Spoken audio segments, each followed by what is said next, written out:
केंद्र सरकारनं नुकतीच घरगुती एलपीजी गॅस सिलेंडरच्या दरामध्ये 60 रुपये तर व्यावसायिक गॅस सिलेंडरच्या दरामध्ये 114 रुपयांची वाढ केली आहे। या दरवाढीमुळे सर्वसामान्य नागरिकांवर मोठा आर्थिक भार पडू लागलाय।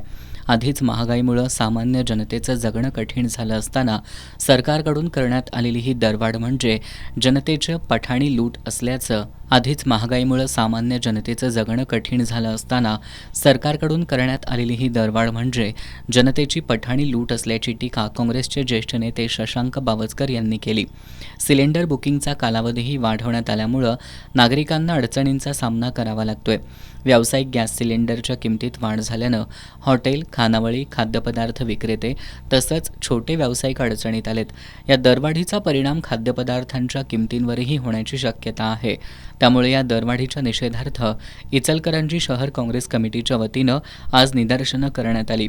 सरकारनं सिलेंडरच्या वाढवलेल्या किमती तातडीनं कमी कराव्यात आणि व्यावसायिकांना सिलेंडर सहज उपलब्ध करून द्यावेत अशी मागणी यावेळी करण्यात आली। आंदोलनात शहर काँग्रेस कमिटीचे अध्यक्ष संजय कांबळे, बाबासाहेब कोतवाल, सचिन साठे, नारायण बोंगारडे, ताजुद्दीन खतीब, लक्ष्मी नलवडे, शुभांगी मुसळे यांच्यासह पदाधिकारी आणि कार्यकर्ते उपस्थित होते।